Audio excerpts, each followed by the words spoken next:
Good afternoon, everyone. My name is Gordon Stables, and I'm the director of the USC Annenberg School of Journalism. For so many of us, the day-to-day realities of these past few months have forced us to scramble to keep track of the immediate. We joke that we're not sure what day it is. It is Wednesday afternoon by our best guess.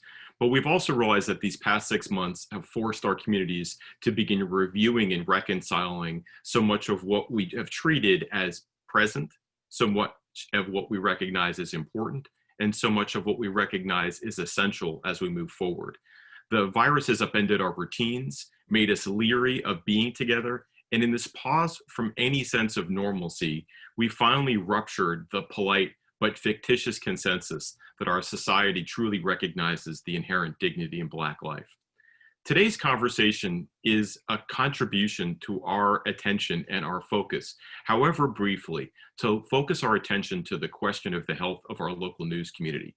Aspects of that local news crisis will be familiar to many of the folks involved today, whether it's the dramatic decline in the number of daily readers, viewers, or users of different news platforms, the increasing prevalence and reliance of social media as a way to substitute for news routines, and even the loss of historically strong ratings on legacy media systems.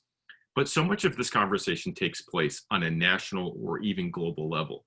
The goal of our dialogue is to contribute by asking some of these questions informed by aspects closer to home, recognizing how Los Angeles and Southern California are themselves unique in size, scale, history, and diversity. And for that, we're appreciative of the leadership of the two organizations that have helped sponsor today's series. Herb Scannell, the President and Chief Executive Officer of KPCC, and Will Obey, our Dean at USC Annenberg, who helped to bring together our organizations to foster a series of conversations about the future of news in Los Angeles. Today's panel is the second in a three-part virtual series to explore these questions within and across our community. Today's dialogue will explore strategies for ensuring a sustainable, inclusive future for local news in Southern California. And while we recognize that Los Angeles itself is a unique collection of communities and regions and people and history with very different information needs, the future of that information should not be garnered by simply our legacy expectations or norms of what came before. Instead, we should be thinking about how news can and should be a vibrant collection of organizations who represent, recognize, and amplify the voices from their communities and the broader public. To foster that dialogue, we've assembled a great panel of professional journalists and educators. Thanks to each of the panelists, Ashley, Sarah, Javier, and Adriana, for taking time for their incredibly busy schedules to be here today. And before I introduce today's moderator, who's really going to drive this conversation, I just wanted to take a moment to thank the public affairs and events teams at both Southern California Public Radio and USC Annenberg, who've worked so hard to ensure that today's program and this entire event series are a success.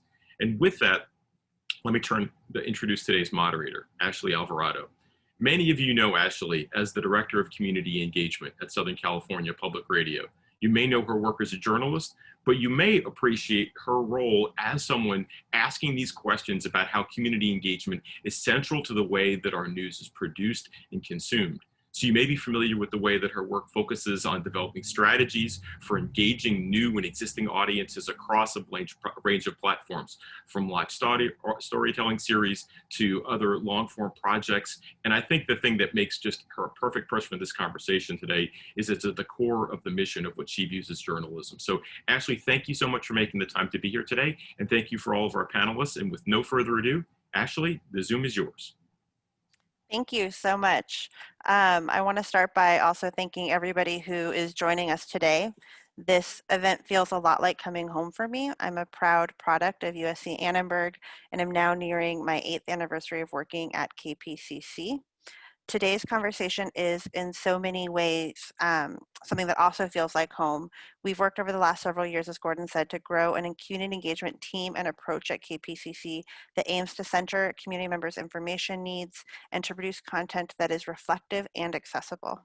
We, like so many newsrooms, know that there's a lot of hard work yet in front of us when it comes to fostering a really supportive and inclusive newsroom for all who we aim to serve. The folks who are joining me for this conversation on strategies to ensure a sustainable, inclusive future for news have a wealth of experience and insights, and I'd like to welcome them now. We'll talk for about 45 minutes and then open things up for your questions for the remaining time. And at any point, please do feel free to share your questions in the Q&A. First up is a personal hero of mine. Sarah Alvarez is the founder and executive editor of Outlier Media in Detroit, Michigan. Outlier is known for its service journalism on demand, delivering news directly to people over text message and inviting direct communication channels with reporters. Javier Cabral is the editor of LA Taco and associate producer of Las Crónicas del Taco. He's been chronicling food in LA forever, and most recently partnered with Bricia Lopez on the book Oaxaca, Home Cooking from the Heart of Mexico. Last but not least, Adriana Lacy is an engagement editor at LA Times. She's an adjunct professor at USC Annenberg, Fight On, and the founder of Journalism Internships, a website dedicated to advancing early career journalists through mentoring and paid media opportunities. Welcome, everybody. I'd love to just go ahead and get started. The focus of this conversation is how to foster an inclusive news ecosystem. And newsrooms across the country are having conversations about bringing the principles of diversity, equity, and inclusion into their daily practices and content. You all, though, have been focusing on this for a long time. What does it mean when you hear inclusive news ecosystem? And Sarah, I'd love to start with you for that question. And then also just what are the elements that you see as necessary in a local news ecosystem? Sure. And first, hello, everybody. It's a real honor to be on this panel. This is my very first all POC panel in my entire journalism career. So let me just appreciate that. It's been a while. It's been a long time coming. And also I know that this is such a challenging time, especially in California. And so I just want to send my love to everybody and thank people for reserving any part of their brain space for this conversation. I appreciate it. So, I mean, I guess part of what I think we all know and want to talk about is that, you can't do a good job meeting the real needs of a community with journalism if you don't have an inclusive newsroom and if you don't have a representative newsroom. At the same time, even if you do have a more representative newsroom, you still can't necessarily do a good job of meeting the needs of your community if you don't have a really rigorous and strategic way of identifying what that community needs. And I think that's particularly true as there are fewer resources in the ecosystem. And so I think this is particularly true in communities of color. This is particularly true in low wealth communities. But I feel like one thing that we can do is really say all right, well, what are the essential elements that need to exist? If we don't have much money to go around, what has to exist? And I look at it as, and I mean, this is just my thoughts, but filling information gaps is an essential function.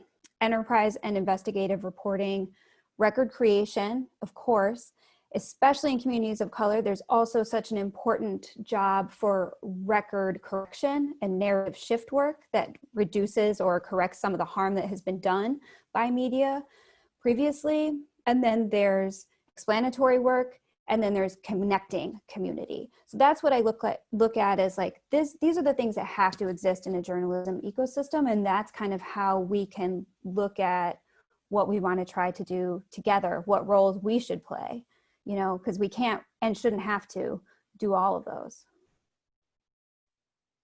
Thank you. Javier? Yeah, I mean, it's, the way that LA Taco, and thank you for having me. This is really an honor to be here and speaking on behalf of a journalist, who's been I've been doing this for 15 years, and and it's still, and every day it's a challenge. You should never rest on your laurels.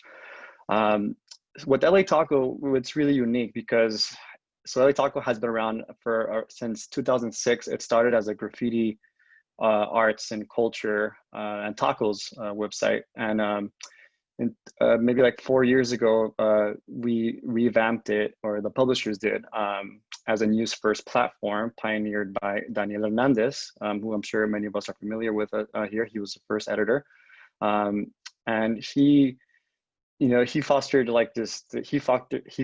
this community of journalists I came and I'm carrying that torch forward proudly and happily.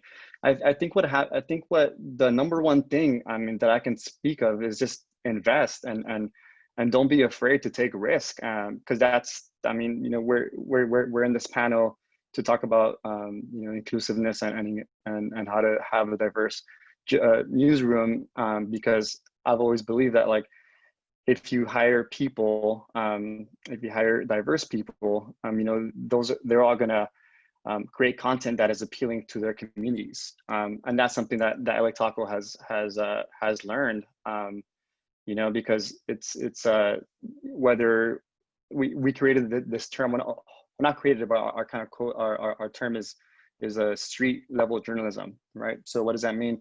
That means going out there in the streets, asking questions, and again, trusting writers, even writers that may not have much experience, but as an editor, work with them, you know, make them feel that, you know, that their perspective is just as valuable as like a byline on the New York Times, which is something that I always try to instill, you know, and I feel if you keep on doing the work, don't be a lazy editor by going to the same old bylines over and over again, because that's easy. But, you know, say yes to more pitches if you can afford it, of course, and work with young writers and see, like, okay, what's in your circle, what's going on in your world, what's going on in your perspective, and, you know, everyone has a story, so, and most likely it will have some kind of universal appeal. Thank you. Adriana, what do you think of when you hear the term local news ecosystem or inclusive news ecosystem? Yeah, thanks so much for having me as well. I feel like for me, I think a lot kind of in terms of engagement, just being an engagement editor at the Los Angeles Times, something that we do on our team a lot is really just thinking, what are the best ways that we can engage our audience? What are the best ways that we can reach out to audiences who have been traditionally underserved by legacy institutions like the Times? So I think one great thing about our job is that we can really utilize social media to really reach so many people that we've neglected in the past. I think we've done a lot of really good things in terms of reaching out to people on social media, especially during the pandemic, for example. We've been working really hard at creating an Instagram account just for coronavirus news, really getting a lot more resources into our Espanol site to really be able to do storytelling in English and in Spanish to serve our community.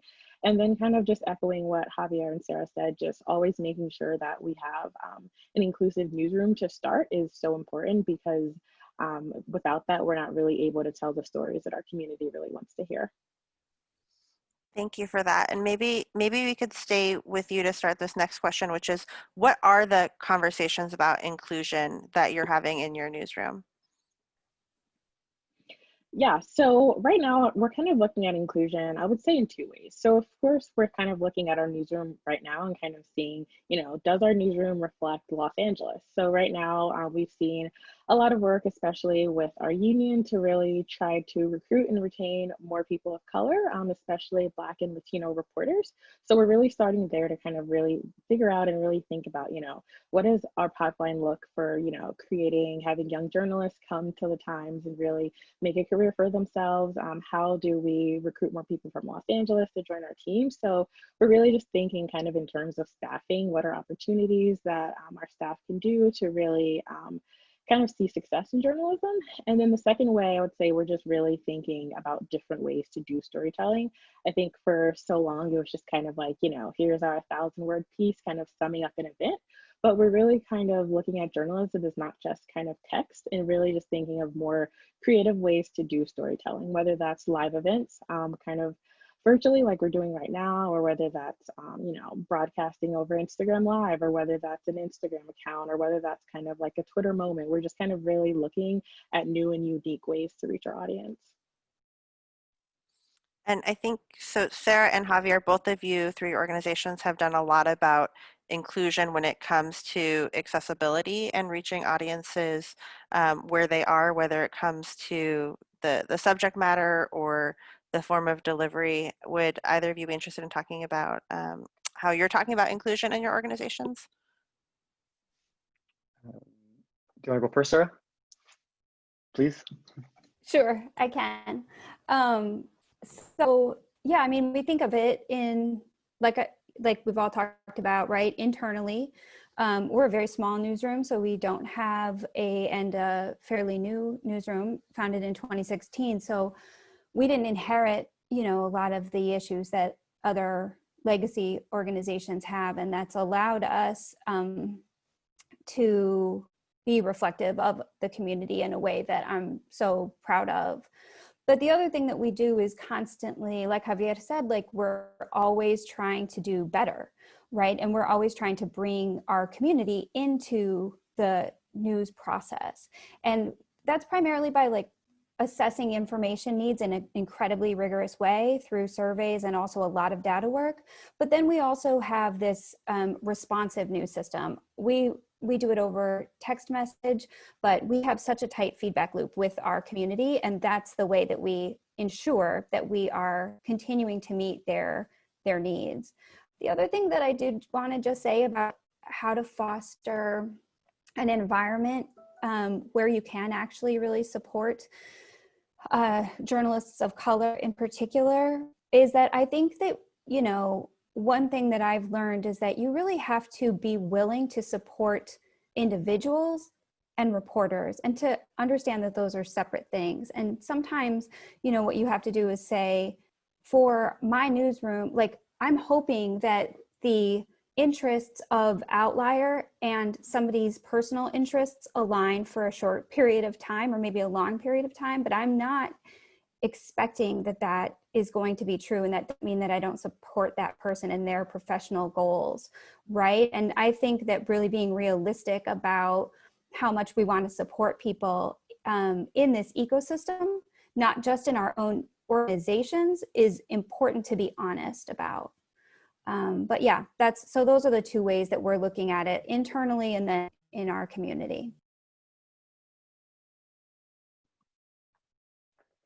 With LA Taco, you know, we use this word newsroom, but in our world it just means Slack. You know, because we've never had a physical office. We're so DIY.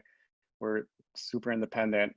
And the one thing I've noticed, because this is my longest running editorship, is you know, you really have to learn how to function and work horizontally with your staff. Always remember that, you know, that an editor or a publication is nothing without its writers. That means fostering like a professional but very warm and inviting newsroom or Slack channels in our world, and you know, and be there to listen to concerns. You know, if a contributor didn't like, you know, a certain headline because whatever reason, you know, you know, I'm there to listen to them, and you know, and I respond, and I take it, you know, I take it to heart. So I feel by developing a deeper relationship, you know, like I don't want to say mentorship, but developing a deeper relationship with your contributors, you know, you kind of open the door for, like, you know, them sending you a message like, hey, so I have a friend who is thinking about writing, but I don't know, like, you know, and like, do you think, like, are you interested? And I'm like, yes, I'm interested. And, you know, they connect me, and I talk to them, or I message with them, I email them, and I'm like, and I see like what they're interested in, and bam, we have a new contributor that, you know, that was never published, and we have a new voice in writing and journalism. So it's for LA Taco, because we're so community driven. I mean, we are community supported also. You know, we get by our members who support, you know, our kind of style of street level journalism. By working with contributors, by hearing out their concerns, having these kind of awkward or tough conversations sometimes, and remembering that as an editor, you don't know it all. And sometimes there are topics that, you know, that are better fit for contributors and for their friends, and harboring that professional but warm and inviting platform to be able to listen to other writers or the friends of writers, which for us have turned out to be some really incredible stories. Thank you for that. And I like how the responses you've shared so far all get to sort of this opportunity to practice the principles of inclusion with your audiences, with your community, and internally with those that you're collaborating with or working with. I want to switch gears a little bit and just think about like what are the examples either from your shops or from others that really get you excited when it comes to effectively addressing information needs of communities of color? And this is open to the group. One thing for me that I'll say I've been really excited about is we just launched a utility journalism platform at the LA Times. So what we're really doing is just kind of creating articles that really just news you can use, like they like to say. So it's really just, there's where can we go to find a cooling center in LA? Here's what you need to know about the latest blackouts, the latest wildfires. It's just really helpful news that I think our audience can really respond to. And it's really been kind of a two-way street. We've been really answering a lot of reader questions about coronavirus, about kind of the wildfire. So being able to really have that relationship with our readers has been really exciting lately. I'll put a link in the chat about that is one of our more recent information needs assessments, because it's kind of too much to go into. But the other thing that I'll say about identifying information needs is that in our work, we've really found that they are an excellent proxy for accountability gaps and accountability needs at the same time. So I'm with Adriana that it's incredibly, people used to say, when I first started Outlier, people would say, oh, is it like news you can use? And they would say it in this way that I could tell was condescending. And I was kind of like, well, what else is news, right? Like, what is the point if it's not useful? So I think that starting with that, with those information needs that are really like survival level, helps you identify where there's some bigger problems, some more systemic breakdowns, and that really should and can drive your enterprise work, or the work, if you don't do enterprise, but you do more culture reporting, that really drives where you see those connections not happening, or where there's potential for more connections. So starting with that framework of identifying the information needs is not just, it doesn't just allow you to be responsive, it allows you to use the more scarce resources in a newsroom in a way that's very effective and, conservative, but not in a bad way, right? Like you wanna make sure that you are using those resources on the stories that are going to have the most impact or affect the most people, and it allows you to do that. Yeah, and on that note, Sarah, that's a really good point about, as we always try to use our precious, extremely precious resources to create stories that appeal to, in our case, all of LA, not just a certain subset of LA, but, I think to answer the question, one of the most exciting things, or one of the most rewarding things was recently I hired a female writer. She's Zapotec. She's indigenous by way of Oaxaca and LA, and she came to me by one of our contributing photographer who was like, "Hey, I know a friend in the bicycle community, and she wants to write." I'm like, "Cool, please."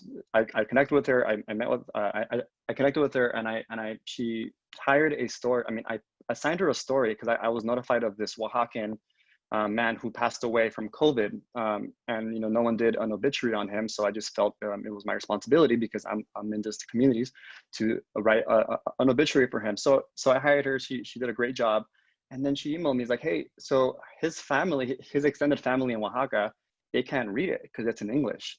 Like, can you is there any way we can translate it in Zapoteco? Zapoteco being like one of Oaxaca's indigenous languages. And I was like, whoa, that's yeah, let's do it. And working with a translator that not only translated it in Zapotecan, in Zapoteco, but also in the regional dialect, because Zapoteco ranges from village to village in Oaxaca. I was able to publish that full obituary in 100% Zapoteco. And that was like, I've never in my life would have thought that that LA Taco would arrive at that point, but because there was a community demand and a need for that, for this, what is the point of writing an obituary if the person's community cannot read it? So working with, I did the work and found out that, yes, you can make it happen. And that story is live, and people really enjoy it, even though they may not have read it, but I'm sorry, even though they may not be able to read it, but it's still, I think it was more of a powerful just statement that there is a community out there that reads and writes and speaks in this indigenous language in Los Angeles. I'd love to get your thoughts, and this is a little bit off script, but to get your thoughts around translation. Something that we've talked about quite a bit in our newsroom is, you can translate a story, but if you're publishing it to your site, how do you think about distribution when it comes to inclusion and accessibility?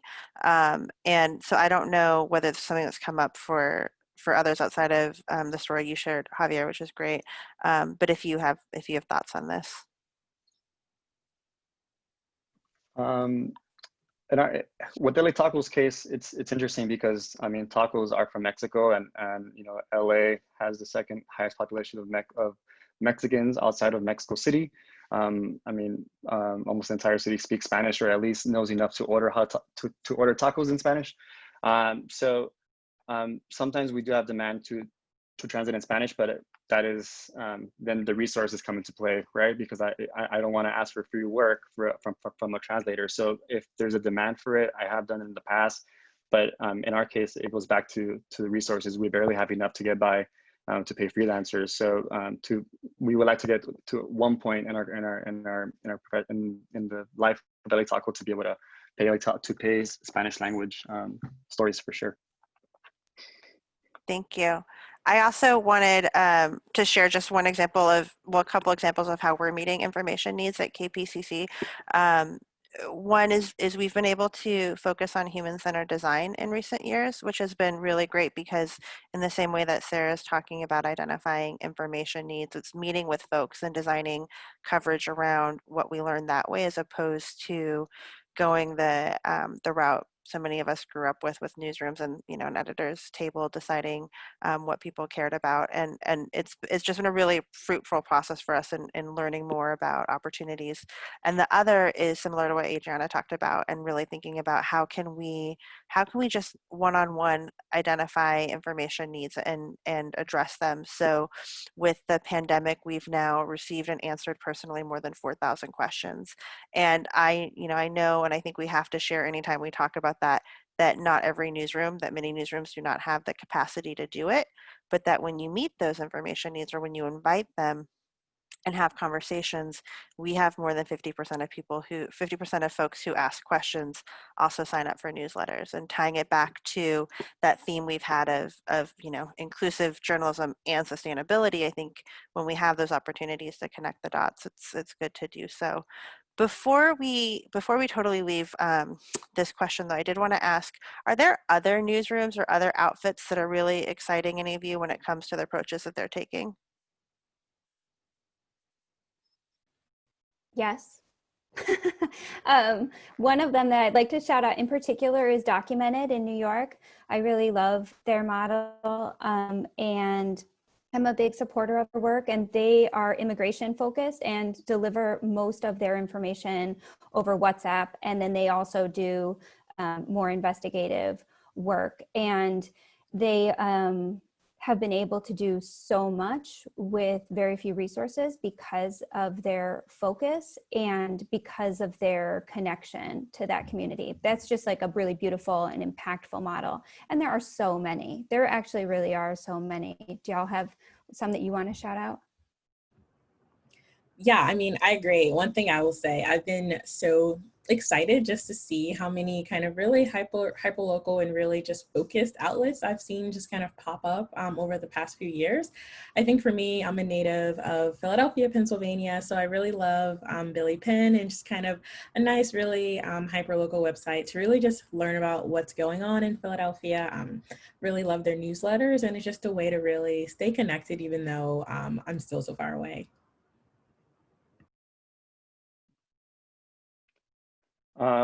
No, I mean, it's I've been extremely busy just every day, but there is one person I would like to shout out, and that's I believe it's Jim Rosenthal on Instagram.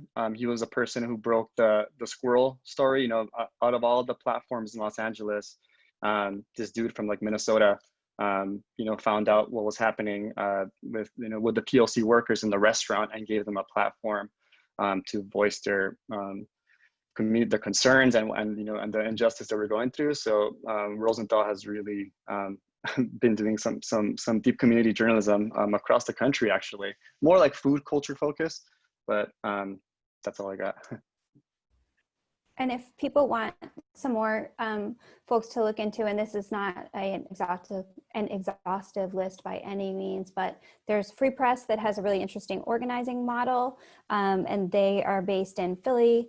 There's Spaceship Media that has a really interesting dialogue model. City Bureau is often held up, and with very good reason, for all of the amazing work that they do. And then there's smaller outfits, like we love to work with an organization called Detour Detroit that is newsletter focused, but does an incredible job cultivating community in that small space. And that's just a few. There are so many, and I'll keep popping them in the chat as I think of them. Thank you. So we've already referenced it, but in this panel, we have some pretty big differences as far as the size of our newsrooms. And so when we think about how we start to create and support cultures of belonging, how we practice inclusive journalism and inclusive leadership within our organizations, what are the structures that we need to have in place in order to support that? Or on the flip side, can you be too big to make this pivot?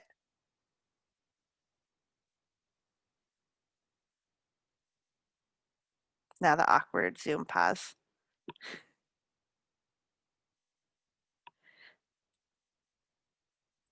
Oh, go ahead, Sarah. I don't know about the too big question. That's definitely does not impact us. But I think, like I said before, and like Javier and Adriana have talked about, like you have to actually have policies, right? I think pay equity is a very, very, very important concern. And like Javier said, newsrooms are very flat, or should be, right? Like well-functioning newsrooms are flat. So if there's a lot of space between what people at the top and people at the bottom make, I think that that's an issue. I think that also really identifying, like I said, what the reporters, what anybody who's in the newsroom, what they're hoping to, how they are hoping to grow, and then making sure that there's training opportunities and mentorship opportunities to help them meet those goals. And I don't know I don't think that, I mean, I'm sure it gets much more difficult as an organization gets larger, but I couldn't speak to that. Yeah, I would just add, I mean, at the LA Times, we're pretty large. I will say though, I've been very heartened even just this past year, the conversations that we've been having just internally, just kind of about equity, about race, about kind of like social justice, about the way we're just covering things. And for me, I'm really starting to see kind of the gears moving and a lot of change being made. We've had some really tough conversations, but I think overall, these conversations have made our newsroom better, and they've really kind of spoken to the importance of having a more diverse staff, because a lot of the questions that have been raised, a lot of the concerns that have been raised may not have happened had we just had like a predominantly white staff, or we had not as many people of color. So it's really nice to see kind of the gears moving there and really seeing us kind of work towards a more inclusive newsroom. Yeah, that's strangely a question that also it's hard for me to be able to answer, because when LA Taco revamped 3 or 4 years ago, I mean, we've mainly just published PLC writers across the county.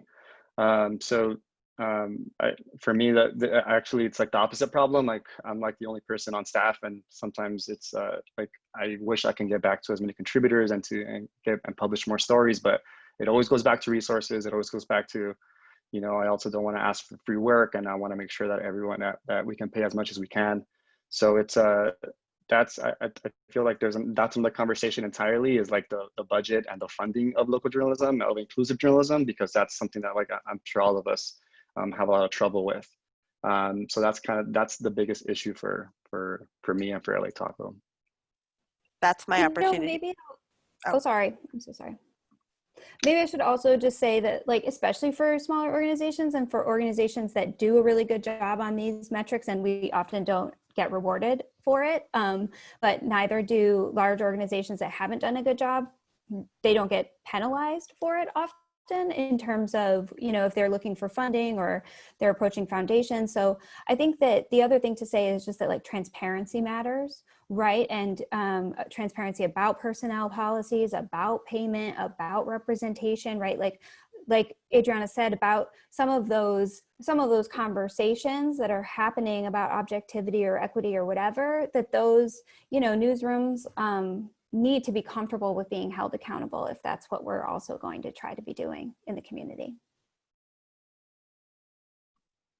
Thank you for that. And I was going to say that it's a really good time for me to say that there will be the third part of this series that is focused even more so on funding and sustainability, and to keep checking the website for when that's announced.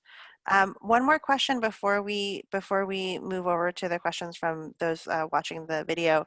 But you know, this is a partnership between KPCC and Annenberg, and we'd be remiss if we didn't talk about the roles of journalism schools, of internships, and Adriana's done a lot in that space too, and the talent pipeline. So what are the things that you think about as you're working with contributors or at Outlier or at the LA Times, that you would really like to see journalism schools focus on, or other programs that are supporting people moving into this space?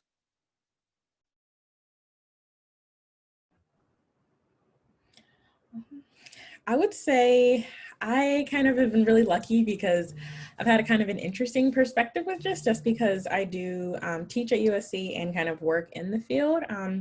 One thing that I've been really trying to do, kind of besides teaching students, you know, the hard skills, you know, like this is how you write a good lead, just, you know, like this is kind of the grammar, the style. We've been really kind of just having conversations about, you know, like what does empathy look like in journalism?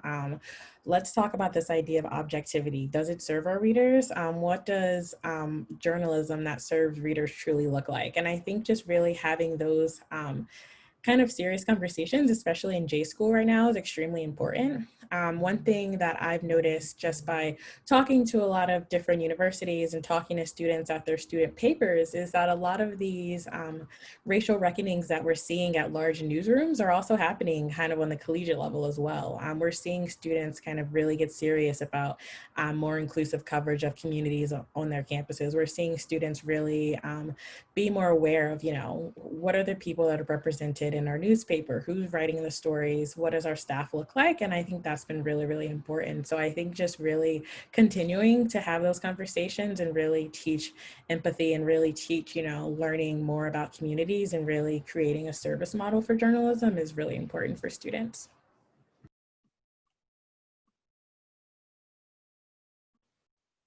I didn't go to journalism school and have never been. So I don't know, maybe this is already done, but I think one thing that I'm like always craving in our ecosystem at large, and I feel like also in journalism school, is just kind of like more interrogation of how we think our work matters and what the process is that it, like how we think that journalism matters, we think it creates change, but like more interrogation over what that process is exactly, right? Like, is it empathy? Is it targeting? Is it audience, right? Like, I think that especially as you're starting to come up in these ideas, to really be clear on what your personal theory of change is around journalism, and then have the research and the questions and the critical thinking skills to continually interrogate that so that you can adapt when those things stop working, right? So that you can then move into different types of delivery systems. I think that would be, maybe it's already being done, but I think that that would be something that would be really helpful. I'm grateful that actually USC Annenberg has invited me probably close to a dozen times already to do guest lectures with journalism classes there. You know, there's some amazing professors, Amara Aguilar, Heather John Forgey, Laura Castañeda, Sarah Portnoy, they've all, they keep on inviting me, and it's been a really rewarding experience. Not only because I was actually rejected by USC Annenberg when I tried to apply here, and I'm actually a proud community college dropout. But it's for me, I've actually been able to source a lot of stories from going and talking in these newsroom. From going and talking in these classes, and and sharing my experiences and making everyone feel like, hey, just because someone else writes about what you want to write, what you wanted to write about, or what you wanted to do, doesn't mean that you still can't write about it because that's your experience. And I tried my best to kind of relate to a lot of young journalists at USC. So I feel like I've been lucky in that position, because I can go back now and pay it forward, because by paying it forward is how I got here. And every day as editor, as a human, I always look for that young journalist with the spark in his eye, or with that passion, with that commitment, with that drive, because there's so many voices out there that we should be publishing. Yeah, and I just wanted to kind of add on that note, just how important representation is. Just having younger journalists be able to see people that look like them who are occupying these spaces, because there's so many students who, they say, I never thought I could be an investigative reporter because I've never seen like a Black investigative reporter. I didn't think I could be an entertainment writer because I've never seen like a Latina cover this field. So it's just so important to really kind of make sure that these identities are represented. And then when it comes to, having speakers and guest lecturers, like making sure that you're bringing in people that are representative of the communities that you want to serve, so that a lot of the students can kind of see themselves and these people who are really doing great things in the industry. That is exactly why I'm absolutely incapable of saying no to invitations to classes. And also, I would say, sort of similar to what Javier was talking about, that when I was at Annenberg, that there was no job like mine. There was no track where you were going toward engagement. And so to get to have these classes now that are looking at how do you engage diverse audiences and how do you have uncomfortable conversations, I think it really is telling of the understanding that we're in the process of developing, but that we're developing, and of the moment we're in. I want to switch over to questions from the audience now, if that's okay with everybody. And one that Sarah had already addressed in the chat, but that I want to bring to the bigger group, and that is, as we're thinking about how we deliver news and information to different communities, like what are the different formats that have worked, and what do you think is important? Because so often we think about that traditional packaging, but the traditional packaging doesn't work for everybody. So maybe Sarah, if you want to talk a little bit more about some of the approach that you've worked, and then I'd love Adriana and Javier to weigh in too. Sure, I'll try to be quick. So our core news service is available over SMS because the majority of Detroiters do not have reliable access to high-speed internet at home or data plans that really would support reading a lot of content. But the other thing is, like, our news consumers are very pressed for time. And so it's not really fair to ask them to read long pieces and pick out what information they need in there. So we have built a system that is over SMS, and you choose your option.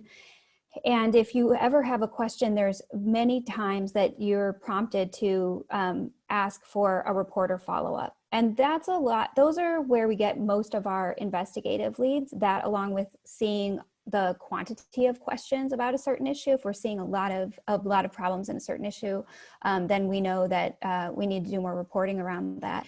It's automated. We answer the follow-up questions personally, but the rest of it is something that we've built and that has a lot of data lookups in it, so it's able to be really robust.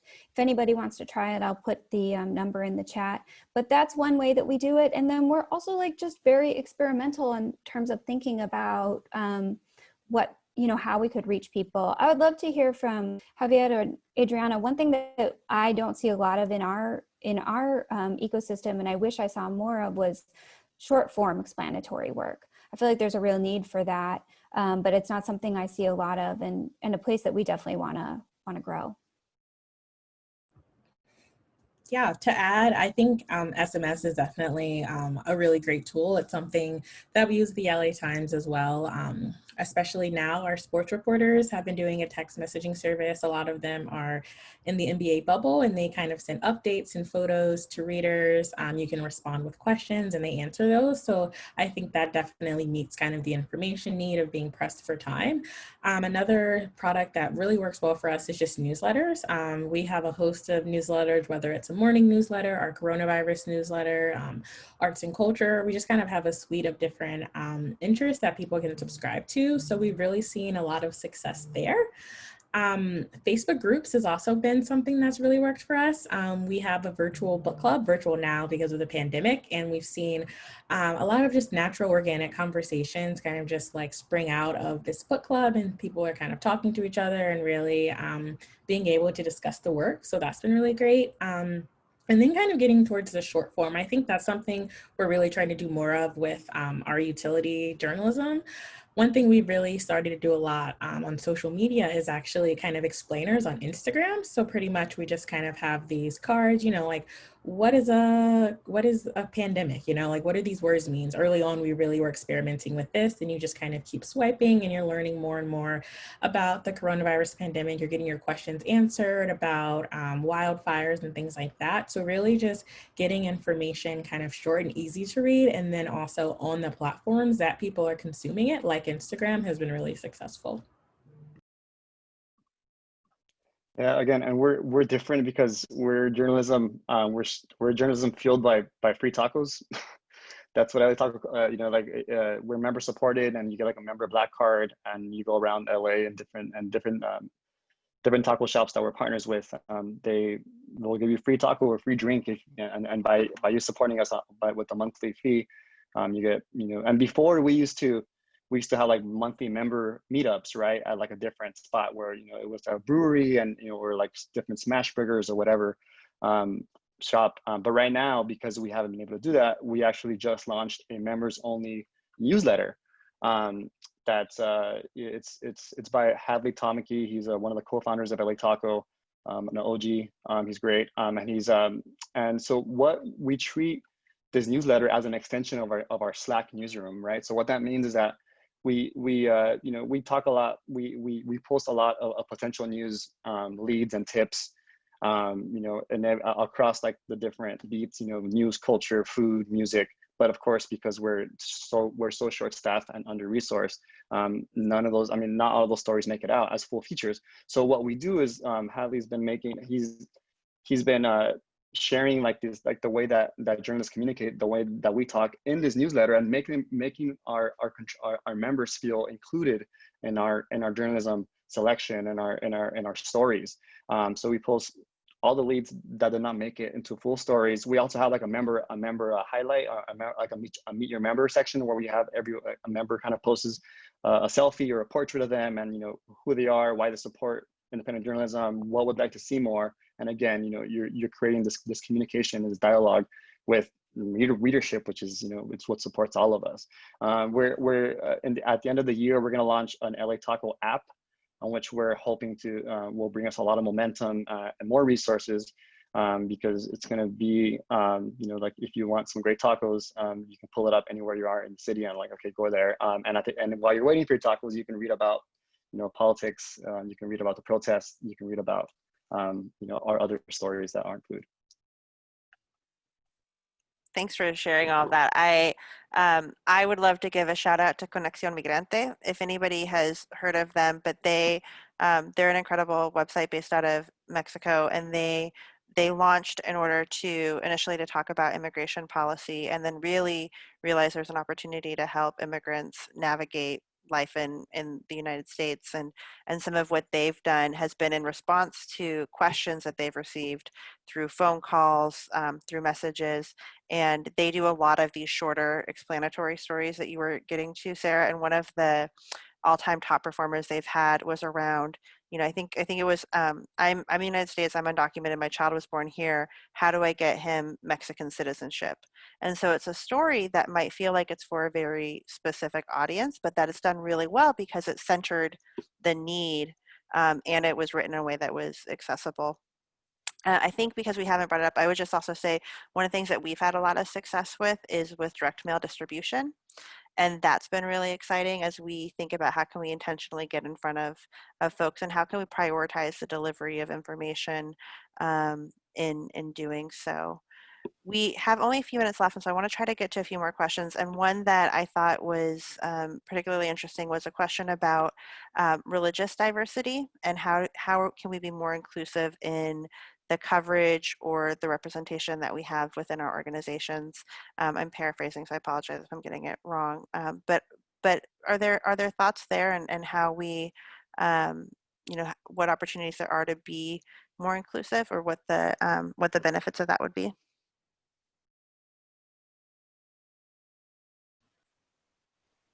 Yes, like more is better, right? We have 5 people in our newsroom, and we have like 4 different religions represented.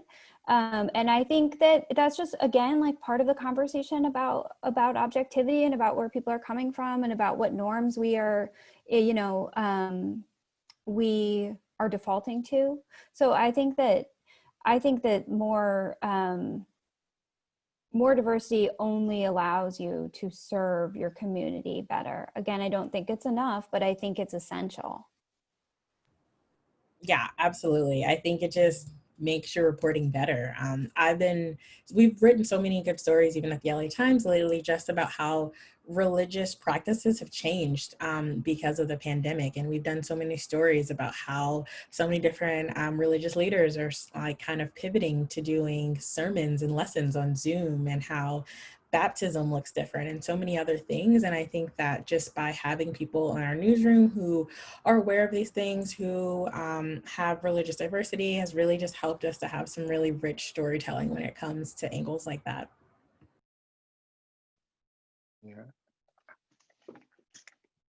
And with the LA Taco, we're not there yet at all. It's we would like to write more stories about religion, but we're that's on our to-do list, because we're not at that level of having enough staff or contributors yet. You can't do everything, Javier. But you're working on it. Thank you. This is a question maybe to start with you, Javier, and it was one around how freelancers can thrive in this environment. And I think I would maybe add in a layer to that question of, as we think about inclusive journalism, what, with the contributors that are pitching to you, what jumps out when it comes to that, or what would you suggest that contributors just do generally? I think that contributors should never stop pitching, and I think editors need to respond as quickly and as clearly as possible and let them know. I think the underlying sad truth here is that we take journalism for granted. I mean, not us here and anyone to Zoom, but like the general public. They don't know how important it is. And the reality is that there's a lot of great photographers and there's a lot of great writers out there, freelancers, but there's just, there's a disconnect between that and like the money to pay them, right? So as an editor, the only thing that I can do is, do my best to do round robin, to invest in new writers and to use our precious resources. But I mean, it's tough out there. I mean, to be a freelancer, I mean, there's no ifs, ands, or buts about it. I mean, it's really tough. Speaking as a freelancer in the past myself. So it's all I gotta know is don't give up the dream and don't give up the hope and keep on dreaming. I mean, keep on pitching and writing, and editors will say yes to you. Maybe not as much as you would like right now, but just keep on doing it. Go ahead, Adriana. Oh, one thing I was just going to say is kind of on the vein of freelancing, something I've really kind of enjoyed seeing kind of in the media ecosystem is just a lot of freelancers kind of doing their own thing and creating like, paid newsletters and kind of paid platforms to kind of build their own kind of smaller, more like hyper local audiences. And I think that's been a really good model to kind of see people who may not, get their big break at a legacy institution or may not even want to work or write for a legacy institution. It's been really great to kind of see places like Substack provide this kind of platform for freelancers to kind of really get their work in front of a large audience. Thank you. So we are like right at running out of time, and I'd love to, because we can't get to every question unfortunately, to maybe just ask each of you if there is a resource that you would share with the group wanting to learn more, whether it's a Slack space, a conference that you really like, or just a work that has stuck with you lately. While you're thinking, I will shout out support to Open News, which just does a ton, and I feel really equips people to do their best work. And also Gather, which is a community of practice for journalists who are practicing engagement, and you can learn more at letsgather.in. Sarah, is there anything that comes to mind for you? I've been really inspired by Lewis Wallace's work, and I think that those are essential conversations about objectivity and also just really thought-provoking about how we do things. So that's something that's entertaining and also great. Yeah, I would say for me, just kind of going back to this idea of kind of objectivity and kind of really critiquing what journalism looks like, I've really liked this newsletter called The Objective. I believe you can find it at theobjective.substack.com, and they've just been really having a lot of really interesting stories and kind of just first-person accounts of kind of what journalism looks like in the 21st century, and it's been really great to kind of see the difficult but important conversations they've been writing about on there. I would like to give some love to the newsletter of Gustavo Arellano. He's the LA Times columnist, mentor of mine, amazing editor, whatever. He's in it all. His newsletters have he's sometimes is vulnerable, and you know, as someone who, you know, I look up to him because he's so prolific. He produces so much work, and you know, sometimes he gets real about, you know, some kind of the emotional issues that you go through, or some kind of being, you know, or having haters, or you know, these kind of topics that we don't really hear about in the journalism space. And I feel in his newsletters, he opens up. And there's been some weeks when I'm just like beat up on Friday nights, and I see it because he releases them on Saturday morning. And it perks me back up, and it gives me, like, you know, the energy to keep it going one more week. So shout out to Gustavo Arellano and to his newsletter. Thank you so much to the three of you, Sarah, Javier, Adriana, for taking the time to have this conversation today. Thank you to SC and to KPCC, and thank you to everybody who's joined us today.